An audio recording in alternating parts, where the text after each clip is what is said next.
Is VFX ఎరా. మీరు అంటున్నారు పోర్చుగల్ వెళ్ళి ఐలాండ్ని రెక్కి చేసి షూట్కి బాగుంటుందా లేదా అని చూసి చేసామంటున్నారు. So we have other options also. Because మీరు ఆ అథెంటిసిటీ కోసం అక్కడికి వెళ్ళారా, లేదంటే what's your you know on it, like take on it? మీరు చెప్పండి. నేను అప్పటి నుంచి తెలుగులోనే మాట్లాడుతున్నాను. మీరు యాక్ట్ చేశారు కదా, మీరు మాట్లాడండి. అంటే మాకు రెండు ఆప్షన్స్ ఉన్నాయి మీరు చెప్పినట్టే. విఎఫ్ఎక్స్ ఆప్షన్స్ అంటే ఒక గ్రీన్ మ్యాట్ సెట్లో చేయాలా, లేక to search for a realistic place and go shoot there అని. సో అందుకే ఈ ఎపిసోడ్ మాత్రం లాస్ట్లో మేము చేసాము.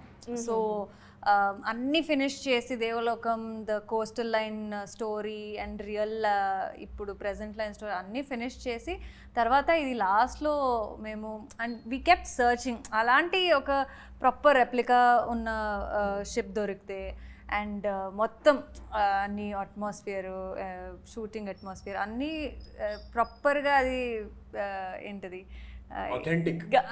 అది దొరికితే మాత్రం మేము చేయాలని ఇది దొరికింది మాకు. So we did recce like చాలా like we sent our team to many countries also, like where they could go send us pictures, videos అట్లా చేసి. బట్ అది ఇంతవరకు ఎవరు చేయలేదు కదా. సో ఇప్పటి వరకు మేము చూసిందన్నీ ఈ షిప్లో బోట్ సీక్వెన్స్ అన్నీ దేవ్ డన్ ఇట్ ఇన్ సెట్లో, green matte, blue matte. So ఇది కొత్తగా ఉంటుంది అనేది. సో ఇప్పుడు అందరూ దాని గురించి మాట్లాడుతున్నారంటే it is come out so well, ఆ అథెంటిసిటీ కనిపిస్తుంది. సో అది ఒక కొత్త ఎక్స్పీరియన్స్.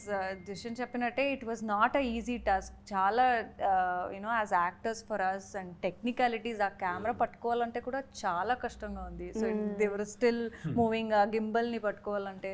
సో అందరికీ it was very difficult. And atmosphere, weather conditions, it was very cold, very windy.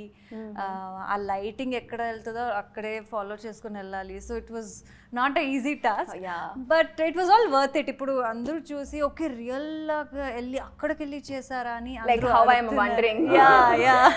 So it was a whole different experience. And దాని గురించి ఇప్పుడు మాట్లాడుతున్నామంటే it was worth it to go and